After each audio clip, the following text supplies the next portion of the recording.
Тұтылу дегенде көбісі ай күн сәулесін тосатын күн тұтылуын еске түсіреді. Алайда тағы бір астрономиялық құбылыс ай тұтылуы бар. Оны зерттегенде өте қызық. Кеңістіктегі бір нысан екінші нысанның бейнесін жауып қалғанда тұтылу орын алады. Ай тұтылған кезде ай жердің көлеңкесіне енеді де әдеттегідей күн жарығын шағылдырмайды. Шектеулі аймақтарда ғана бірнеше минут бақыланатын күн тұтылуында емес. Ай тұтылуы жердің қараңғы жағының кез келген нүктесінен көрінеді және бірнеше сағатқа созылуы мүмкін.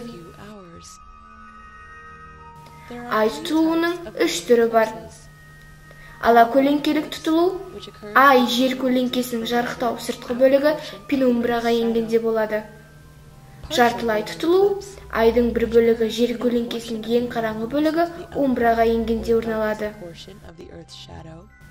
Және толық ай тұтылуы жер көлеңкесінің ең қараңғы бөлігін ай толығымен басып өткенде ғана болады.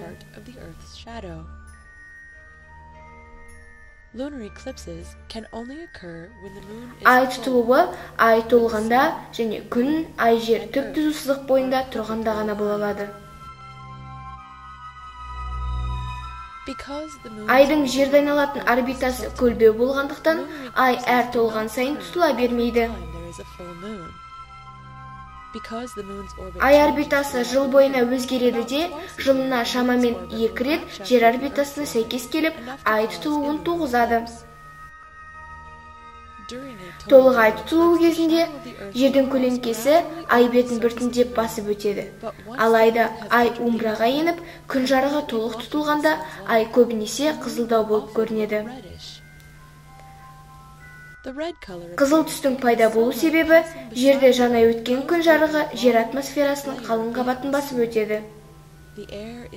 Атмосферадағы ауа көк, жасыл, күлгін түстерді шашыратады. Сондықтан жарық айға жеткенде негізінен қызыл түс қалады. Күн шығарда және батқан соң көрінетін қызыл шапақтың да себебі осы. Шынында да тұтылу кезінде айда тұрсақ, күн жердің артына тасаланғандай болады.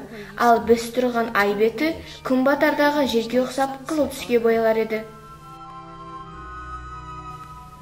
Ай тұтылуы ең оңай бақыланатын астрономиялық оқиғаның бірі. Өткен оны көру үшін ешқандай құрал керек емес.